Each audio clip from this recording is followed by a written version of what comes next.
ग? अगं तू का घेऊन आलीस बाहेर मला? मीरा, तू पाहिलं नाहीस ती माया कशी नाटकं करत होती? तुला वाटतं ती तिच्या चुका मान्य करेल? ताई, मी खरं सगळ्यांना सांगून टाकणार आहे, कळलं? मीरा, हे बघ, ती माया कितीही खोटारडी असली ना तरी आता बोलण्यात का असेना ती एक खरं बोलून गेली. तुला काय वाटतं, तू सगळ्यांना सांगितल्यावर सगळ्यांचा विश्वास बसेल तुझ्यावर? आणि ही माया ही काय सगळं सत्य तिचं कबूल करणार आहे? ह्या सगळ्यात ना तू सगळ्यांशी आणि स्पेशली अथर्वशी का खोटं बोललीस, का त्यांच्यापासून सगळं लपवलं, असे सगळे प्रश्न उभे राहतील. आणि हीच त्या मायासाठी पळवाट ठरेल. मग काहीच न करता आपण फक्त बघत राहायचंय का ताई? तसं म्हणत नाहीये मी मीरा, पण आत्ता जरा धीर धर. आपल्याला खूप विचारपूर्वक मायाचं सत्य सगळ्यांसमोर आणावं लागणार आहे.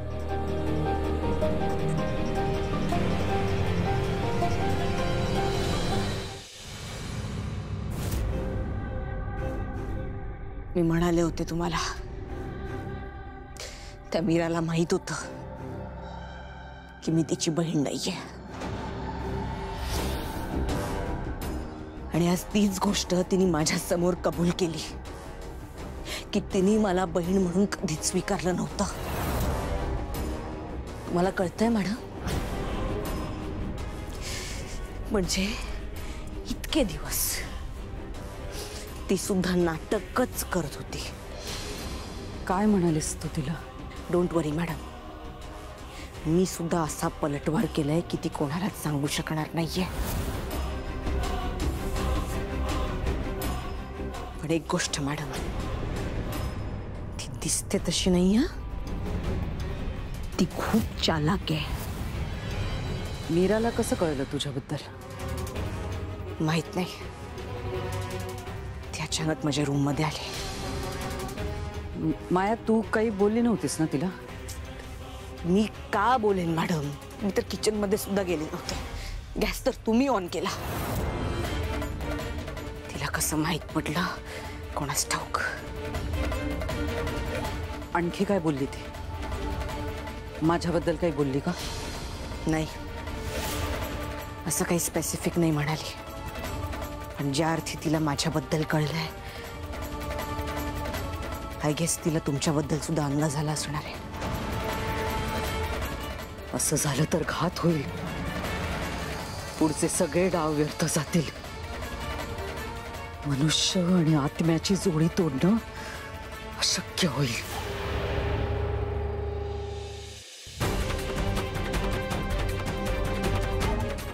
वाह दादा, क्या बात है. नाही, बहिणीने सकाळी सांगितलं ना तुला की लवकर घरी या, म्हणून तू लवकर घरी आलायस. वा वा, I am so proud of you.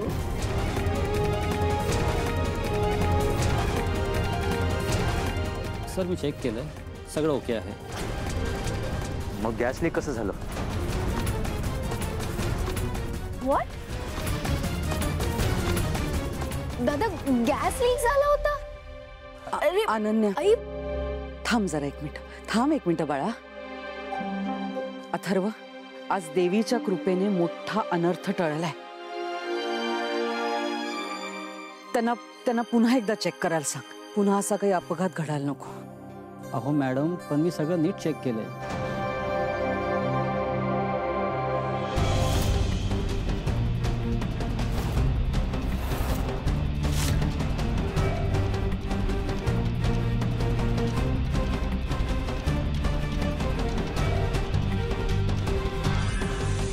Madam, gas लाईनमध्ये काहीच प्रॉब्लेम नाहीये आणि त्यामुळे लाईनमधून गॅस लीक होणं हे इम्पॉसिबल आहे सर.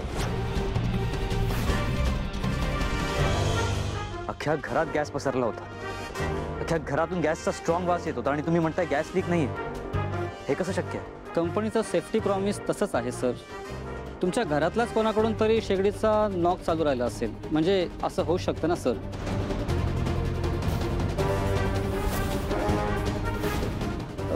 पण सर, लाईनमध्ये लिकेजेस नाही आहे.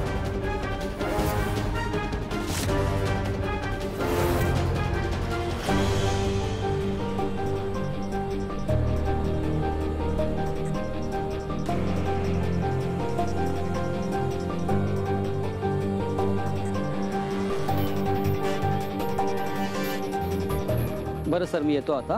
पुन्हा तसंच काही वाटलं तर मला कॉल करा. साईन करा सर प्लीज.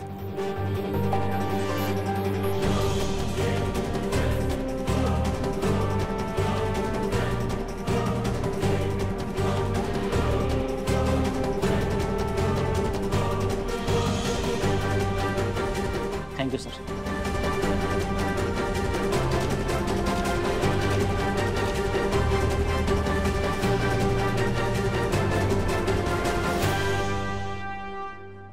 गॅसवर होता का? गॅसवाला का आला होता?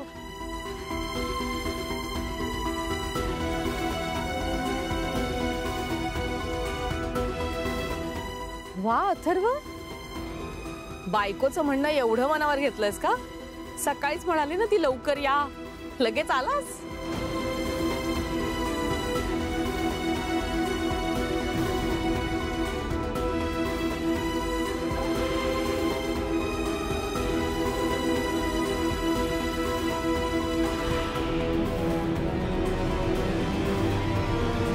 वहिनी, काय झालंय? सगळेजण असे गप्प काय? हा, आणि गॅसवाला पण येऊन गेला. काही झालंय का?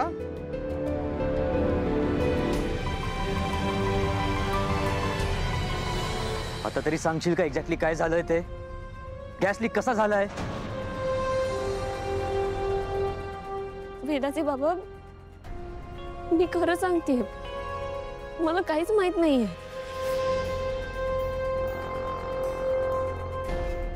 मीरा, आपण गॅस ऑन केल्या ना गॅसचा वास जाणवतो, आणि तू म्हणतेस तुला माहित नाही. मीरा, तू सांग ना अथर्वांना की तुला नव्हता येत वास म्हणून. वेदाचे बाबा, मी किचन मध्ये होते तेव्हा मला खरंच गॅसचा वास नाही आला. मी खरं सांगते तुम्हाला. काय नॉनसेन्स बोलतेस तू?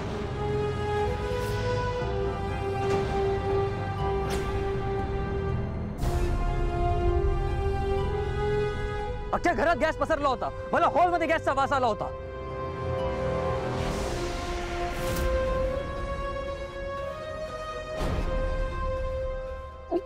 मी खरं सांगते. मीरा, तेच रिपीट करू नकोस. तू ऐकलंस ना टेक्निशियन काय बोलून गेलाय ते? कोणाकडून तरी गॅसचा नॉब ऑन राहिला होता.